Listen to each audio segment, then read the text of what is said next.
Hello everyone, welcome to the rice talks అండి. So video చూసి అందరికి కూడా మై కంగ్రాచులేషన్స్. ఎందుకు అంటే మన వీడియోస్ చాలా బాగా వెళ్తున్నాయండి. మీరు కనుక ఈ సిరీస్ కనుక ఇదే ఫస్ట్ వీడియో అయితే కనుక దీనికి మనం ప్రీవియస్ చేసిన వీడియోస్ కూడా చూడండి. దానిలో అమేజింగ్ కంటెంట్ ఇచ్చామండి. ఎందుకంటే ఇప్పుడు ప్రస్తుతం స్టూడెంట్స్ ఆర్ పిల్లలు ఫేస్ చేసిన ప్రాబ్లమ్స్ ఏంటి, వాటి యొక్క సొల్యూషన్స్ ఏంటి కూడా మనం ప్రతి ఒక్క వీడియోలో మాట్లాడుకోవడం జరిగిందండి. సో ఇవాళ ఏ టాపిక్ తో వచ్చాము, దేని గురించి డిస్కస్ చేసుకోబోతాం అనేది ఇంకొక ఫ్యూ మినిట్స్ మీకు తెలుస్తుందండి. నమస్కారం సుబ్బారావు గారు. నమస్తే అండి. సార్ ఎలా ఉన్నారు సార్? బాగున్నా అండి. మనము ఈ ప్రాబ్లమ్స్ ఐడెంటిఫై చేయడం కానీ వాటి సొల్యూషన్ ఇవ్వడం కానీ పేరెంట్స్ అయితే చాలా హ్యాపీగా ఉన్నారు సార్. వాళ్ళు కూడా మనతో మాట్లాడి ఇంకా క్లారిటీ వస్తుంది. వాళ్ళు మన వీడియోస్ చూసి కాల్ చేయడం వల్ల వాళ్ళకి ఇంకా క్లారిటీ వస్తుంది. అవును సార్, మా స్టూడెంట్ మా పిల్లవాడు ఇలానే బిహేవ్ చేస్తామని చెప్పడం చాలా హ్యాపీగా ఉంది సార్. మనం ఒక పాజిటివ్ ఇంపాక్ట్ అనేది క్రియేట్ చేసాం మనం. సో ఇవాళ టాపిక్ గురించి డిస్కస్ చేద్దాం సార్. మనొక ప్రాబ్లం ఏంటి, ప్రాబ్లం తో పాటు సొల్యూషన్ ఏంటో చూద్దాం. రైట్, తప్పకుండా అండి. ఇవాళ మనం చూడబోయే ప్రాబ్లం ఏంటి, మేజర్ గా పేరెంట్స్ అడిగిన ప్రాబ్లం ఏంటి అంటే ఫ్రీక్వెంట్ మూడ్ స్వింగ్స్ అన్నమాట. అంటే వాళ్ళ పిల్లవాడు ఒక్కొక్కసారి హ్యాపీగా ఆనందంగా ఉంటున్నాడు, అట్ ద సేమ్ టైం మళ్ళీ ఫ్యూ డేస్ లలో మరీ డిప్రెషన్ గా నీరసంగా ఏ ఇంట్రెస్ట్ లేకుండా పోతుంది. అంటే టూ ఎక్స్ట్రీమ్స్, టూ పొలారిటీస్ చూస్తున్నాం. మనం బైపోలర్ అంటాం కదా, టూ ఎక్స్ట్రీమ్స్ చూస్తున్నాం అనమాట. సో పేరెంట్స్ అది కొంచెం ఆందోళనకరంగా ఉందన్నమాట, ఎందుకు ఇట్లా బిహేవ్ చేస్తున్నాడు అని చెప్పేసి. సో నిజంగా అనిరుద్, ఈ రోజు మనకి ఏమిటంటే చాలా మంది పిల్లల్లో వస్తున్నటువంటిది అంటే మారిపోయినటువంటి జీవన శైలి, వాళ్ళకి సపోర్టివ్ ఎన్వైరన్మెంట్ కొరవడింది ఖచ్చితంగా. అంటే మన ఎక్కువ మంది దగ్గర డబ్బులు ఉన్నాయి, సదుపాయాలు ఉన్నాయి, కానీ ఆ ఎమోషనల్ అటాచ్మెంట్ కానివ్వండి, వాళ్ళని అర్థం చేసుకునేటువంటిది కానివ్వండి, అంటే బికాస్ ఆఫ్ పేరెంట్స్ వాళ్ళ యొక్క ఒత్తిడిలో వాళ్ళు ఉండటము, వాళ్ళు డైలీ షెడ్యూల్స్ లో వాళ్ళు బాగా బిజీ అయిపోవటము, న్యూక్లియర్ ఫ్యామిలీస్. సో దీనివల్ల ఎక్కువగా మనం చూస్తూ ఉన్నాం. కానీ మూడ్ స్వింగ్స్ అనేటువంటివి సహజంగా ఎవరికైనా సరే మానవ జీవితంలో ఎప్పుడూ కూడా ప్రశాంతంగా ఉండడం, ఎప్పుడూ బాధగా ఉండడం, ఎప్పుడూ ఆనందంగా ఉండడం, ఆ స్వింగ్స్ అనేటువంటిది జరుగుతూనే ఉంటుంది. కాకపోతే ఇక్కడ మనం మాట్లాడుతున్నటువంటిది ఏమిటంటే ఎక్స్ట్రీమ్ కేసెస్ లో ఖచ్చితంగా లోయర్ లెవెల్లో డిప్రెషన్కి వెళ్ళిపోవటం, లేదా ఓవర్ వెల్మింగ్ గా జాయ్ఫుల్నెస్ కి వెళ్ళిపోవటం, ఆ కంట్రోల్ దెబ్బతినటం అనేటువంటిదే మనం మాట్లాడుతున్నటువంటిది పిల్లల్లో చాలా సహజంగా ఎక్కువగా కనిపిస్తున్నది. సో దీని ద్వారా, ఈ మూడ్ స్వింగ్స్ ద్వారా అనేక రకమైనటువంటి కాంప్లికేషన్స్ కూడా పేరెంట్స్ కి తర్వాత రాను రాను రోజుల్లో రావటము. మనకు వచ్చేటువంటి కేసెస్ లో ఎక్కువ మంది ఏంటంటే టీనేజర్స్ లో బాగా ఎక్కువ. అంటే చిన్నప్పుడు ఓకే చిన్నపిల్లలే అని అనుకుని వదిలేయటము, తర్వాత కొంచెం టీనేజ్కి వచ్చేటప్పటికి ఆ బాధ మరింత ఎక్కువ అవ్వటము, అది కొంచెం అగ్రెసివ్ బిహేవియర్కి వెళ్ళటము, లేదా సోషల్ ఐసోలేషన్కి వెళ్ళటము, సోషల్ విత్డ్రావల్ అయిపోవటము, ఇలా రకరకాల కన్సిక్వెన్సెస్ వస్తున్నాయి. ఏం చేయాలో అర్థం కాదు, మనం ప్రతిదీ చాలా జాగ్రత్తగా చూస్తున్నామని పేరెంట్స్ అనుకోవటం, ఇలాగా సహజంగా మనకు కనిపిస్తూ ఉంది.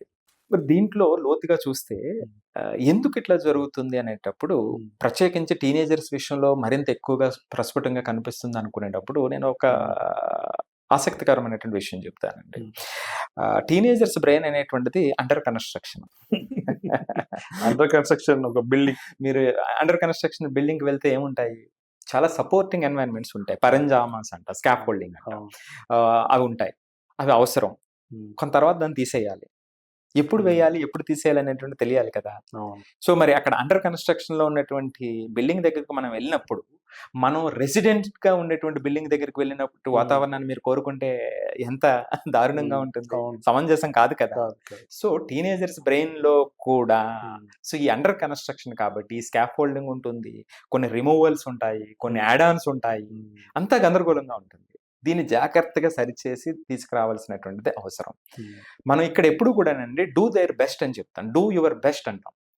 పిల్లలకి ఎప్పుడు కూడా డూ యువర్ బెస్ట్ అంటాం, but nobody tells so how to do their best, what factors will influence to do their best, ఇది ఎవరు మాట్లాడడం.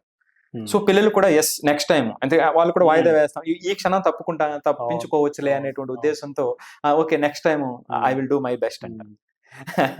సో ఇక్కడ ప్రత్యేకించి ఏమిటంటే ఎందుకు డూ దేర్ బెస్ట్ అనేటువంటిది ఇక్కడ కీలకమైన పాయింట్ అని చెప్తున్నానంటే, ప్రతిదీ కూడా మనం ఎప్పుడూ కూడా ఈ మూడ్ స్వింగ్స్ రావడానికి కారణం ఏమిటి అంటే, ప్రధానమైనటువంటి కారణం మన ఎక్స్పెక్టేషన్స్ మీట్ కాలేనప్పుడు, మనం అనుకున్నది జరగలేనప్పుడు, వేరే వాళ్ళ ఎక్స్పెక్టేషన్స్ వేరేగా ఉండి మనం వేరే విధంగా ఉన్నప్పుడు ఇవి సహజమైనటువంటి పరిస్థితి. వీటిలో ఎక్స్ట్రీమ్ కేసెస్లో ఈ మూడ్ స్వింగ్స్ అనేటువంటి ఎక్స్ట్రీమ్ ప్లేసెస్కి వెళ్ళిపోతాయి. దీనిలో మనము ఇన్స్టెంట్ గ్రాటిఫికేషన్ గురించి కూడా మాట్లాడుకోవచ్చు. అదేంటంటే ఇమ్మీడియట్ గానే మాకు రిజల్ట్స్ రావాలి ఇమ్మీడియట్ గా అనే దానిలో కూడా వాళ్ళకి ఈ మూడ్ స్వింగ్స్ అనేవి జరుగుతున్నాయి సార్ ఈ మధ్య. అంటే వెంటనే ఇప్పుడు పొద్దున అనుకుంటే సాయంత్రం వరకు రావాలి. సో వచ్చినప్పుడు వచ్చే హై ఉంటది, రానప్పుడు కూడా ఆ లో ఉంటది అనమాట. సో ఈ రెండు ఎక్స్ట్రీమ్స్ లో కూడా వాళ్ళు ఇన్స్టెంట్ గ్రాటిఫికేషన్ వల్ల డౌన్ ఖచ్చితంగా రైట్ పాయింట్ చెప్పారు మీరు.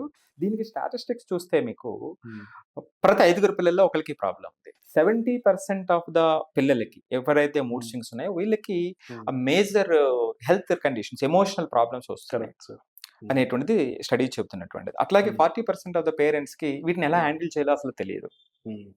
ఎయిదర్ దాన్ని వదిలేయటం కానీ లేదా ఓవర్గా రియాక్ట్ అవ్వడం కూడా చేయటంతో అది అగ్నికి ఆజ్యం పోసినట్టుగా తయారవుతుంది అనేటువంటివి గణాంకాలు చెప్తున్నటువంటివి. సో దీనికి ప్రత్యేకించి మీరు అన్నట్టుగా ఏంటంటే అతి ముఖ్యమైనటువంటి పాయింట్ ఇన్స్టెంట్ గ్రాటిఫికేషన్. అనుకున్న వెంటనే తృప్తి కలగటం, అనుకున్న వెంటనే వచ్చేయాలి. ఇప్పుడు ఇది వరకు అనుకోండి ఈ షర్ట్ కుట్టాలంటే షర్ట్ మనకి కొత్త షర్ట్ రావాలంటే 45 days 50 days పెట్టాను. అప్పుడు అది చాలా కామన్ గా అనిపించేది. 1 month పడుతుంది కదా, 45 days. విత్ ఇన్ అవర్స్ లో మనం ఏది కావాలన్నా వచ్చేటువంటి ఆన్లైన్ లో ఆర్డర్ పెడితే ఇంటికి కూడా వస్తుంది. సో మీరు ఇంకా రీసెంట్ గా చూస్తే 10 నిమిషాలలో iPhone 16 మీకు డెలివరీ చేస్తాం అనేటువంటి యాడ్స్ వస్తా ఉన్నాయి. మరి చూడండి, అంటే అంతలా మారిపోయింది. అంటే ఈ విధంగా ఇటువంటి వాతావరణంలో పెరిగినటువంటి పిల్లల యొక్క మైండ్ సెట్ ఎట్లా ఉంటుంది చూడండి. సో అందువల్ల వాళ్ళు వెంటనే కోరుకుంటారు, కానీ ఫలితాలు అనేటువంటి వెంటనే రావు కదా. నేర్చుకునేటువంటిది కానివ్వండి, వస్తువులు అంటే ఇమీడియట్ గా వస్తే మన దగ్గర డబ్బులు దీనికి అప్లై చేస్తాం, స్కిల్స్ అనేటువంటివి రావు కదా. అది స్కిల్స్ కూడా అప్లై చేయటం వల్ల, లెర్నింగ్ కూడా అప్లై చేయటం వల్ల సమస్యలు వస్తున్నాయి. ఇది సమస్య. సో దీనికి సంబంధించి ఓవర్ ఎక్స్పెక్టేషన్స్ కానివ్వండి పేరెంట్స్ దగ్గర నుంచి. రెండోది ఫ్యామిలీ డైనమిక్స్ ఒకటి ఉంటాయండి. అంటే కొన్ని రిలేషనల్ ప్రాబ్లమ్స్ కానివ్వండి, లేదా వాళ్ళ మోడల్ బిహేవియర్ లేకపోవడం కానివ్వండి, వాళ్ళ యొక్క లైఫ్ స్టైల్స్ కానివ్వండి. పేరెంట్స్ అట్లా ఉండేటప్పుడు పిల్లలు ఖచ్చితంగా ఎక్కువ ఛాన్సెస్ ఉంటాయండి. ఇంకొక స్టడీ మీకు చెప్తాను మూడ్ స్వింగ్ కి. న్యూట్రిషనల్ ఇంబ్యాలెన్స్ కూడా మూడ్ స్వింగ్ కారణం అని చెప్తుంది. మీకు ఉదాహరణకు చూస్తే, మీరు నమ్మకపోయినా మూడ్ రెగ్యులేషన్ కి న్యూట్రిషనల్ వాల్యూస్ కూడా చాలా కారకం చేస్తాయి అనేది. ఇదేం చెప్తుందంటే vitamin D, omega 3 fatty acids సంబంధించినటువంటి ఇన్స్టెబిలిటీ ఈ ఒక రీజన్ అనేటువంటివి రీసెర్చ్ చెప్తున్నటువంటిది. సో అలాగే మీకు చాలాసార్లు చెప్తూ ఉంటాం, వాళ్ళు ఏదైనా ట్రామాలోకి వెళ్ళినప్పుడు because of the various reasons, ఏదైనా సడన్ లాస్ కానివ్వండి, లేదు ఫ్రెండ్స్ ద్వారా అబ్యూజ్ అయినప్పుడు, బులియింగ్ జరిగినప్పుడు, ఆ సిచ్యువేషన్ హ్యాండిల్ చేయలేక, అంటే మనం ఎప్పుడు ఈ కుటుంబ వాతావరణమే చూసినప్పుడు ఇది అర్థం కాదు. ఆ ఫ్రెండ్స్ ని, వాళ్ళ ఎన్వైరన్మెంట్ ని, వాళ్ళు తిరిగినటువంటి ప్లేసుల్లో ఇది అబ్జర్వ్ చేయకపోతే సమస్య ఒక చోట ఉంటుంది, మన యొక్క ప్రయత్నం వేరే చోట ఉంటుంది. సో ఇవి ప్రత్యేకించి కొన్ని లక్షణాలండి. ఈ లక్షణాల కోసం యాక్షనబుల్ ఐటమ్స్ ఏమిటంటే, ఇటు పేరెంట్స్ కానివ్వండి, టీచర్స్ కానివ్వండి, ఖచ్చితంగా పేరెంట్స్ కి సంబంధించి మోడల్ బిహేవియర్. ఎప్పుడైతే మూడ్ స్వింగ్స్, పేరెంట్స్ కి మూడ్ స్వింగ్స్ ఉంటే పిల్లలు దాని నుంచి నేర్చుకుంటారు. కుటుంబ వాతావరణాన్ని రీచెక్ చేసుకోవాల్సినటువంటి అవసరం ఉంది. రెండోది, ఈ పిల్లలు ఉండేటువంటి ఫ్రెండ్స్, అటువంటి వాతావరణంలో వాళ్ళు తిరుగుతున్నప్పుడు దాన్ని మనం బ్యాలెన్స్ చేయవలసింది, అవాయిడ్ చేయలేం కానీ బ్యాలెన్స్ చేయవలసినటువంటి అవసరం ఉంటుంది. ఇక పేరెంట్స్కి వచ్చేటప్పటికి, ఇక టీచర్స్కి వచ్చేటప్పటికి, స్కూల్లో టీచర్ బిహేవియర్. ఇప్పుడు ఒక పిల్లవాడు అన్ని క్లాసుల్లో ఒకలాగా ప్రవర్తించడం మీరు గమనిస్తే, ఒక్కొక్క టీచర్ దగ్గర ఒక్కొక్కలాగా ప్రవర్తిస్తాడు. మరి ఇక్కడ కారకం ఏమవుతుందంటారు? అప్పుడు టీచర్ ఇన్ఫ్లుయెన్స్ చేస్తున్నాడా, స్టూడెంట్ ఇన్ఫ్లుయెన్స్ చేస్తున్నాడా? Simple example. సో ఇక ఫైనల్ గా ఏంటంటే, వీళ్ళిద్దరూ కలిసి సెట్ చేసేటువంటి ఎక్స్పెక్టేషన్స్ అవి ఎంత రిలయబుల్ గా ఉన్నాయి, ఎంత రియలిస్టిక్ గా ఉన్నాయి అనేటువంటిది చాలా ఇంపార్టెంట్. నేను ముందు చెప్పినట్టుగా మనం అనుకున్నది జరగనప్పుడు ఈ మూడ్ స్వింగ్స్ వచ్చేటువంటి అవకాశం ఉంటుంది. ఈ ప్రతిరోజు మీరు పెట్టేటువంటి ఎక్స్పెక్టేషన్స్ లో చేంజెస్ వచ్చేస్తూ ఉన్నాయి అనుకోండి, ఎలా హౌ టు బ్యాలెన్స్? సో ఈ కొలాబరేట్ గా వాళ్ళు చేయాల్సినటువంటి ఇక్కడ అవసరం ఉందన్నమాట. ఇక ఫైనల్ గా అంటే పిల్లలకి సెల్ఫ్ అవేర్నెస్ తీసుకురావటం. ఆ క్షణం వాళ్ళకి అర్థం కాకపోవచ్చు. సెల్ఫ్ అవేర్నెస్ తీసుకురావటానికి కొన్ని టెక్నిక్స్ పాటిస్తే ఖచ్చితంగా వాళ్ళు రెగ్యులేట్ చేస్తారు. చాలా మంది నేను చూసా పిల్లల్ని, చాలా ఎక్స్ట్రీమ్ కేసెస్ లో ఉన్నటువంటి పిల్లల్ని కూడా. బట్ టైం పడుతుంది, పేషెన్స్ ఉండాలి. సో ఫైనల్ గా నేను చెప్పేది ఏమిటంటే, ఇది కూడా ఒక సైన్, అంతే. ఇది కూడా ఒక సైన్. నెక్స్ట్ టైం మీ పిల్లలు అలా ప్రవర్తించినప్పుడు ఎందుకు అలా ప్రవర్తిస్తున్నావు అని అడగొద్దు. అంటే నువ్వు ఎలా ఫీల్ అవుతున్నావు అని అడగండి. ఆ ఫీలింగ్ నేను ఏం హెల్ప్ చేయాలని అడగండి. Correct correct. ఎందుకు ఫీల్ అవుతున్నావు అనేటువంటిది కాకుండా నీవు ఈ సందర్భంలో ఎలా ఫీల్ అవుతున్నావు, నీకు కావలసినటువంటి హెల్ప్ ఏమిటి నా వైపు నుంచి అనేటువంటిది నిజాయితీగా ప్రేమతో అడగండి. వచ్చేటువంటి మార్పుని మీరు చూడండి.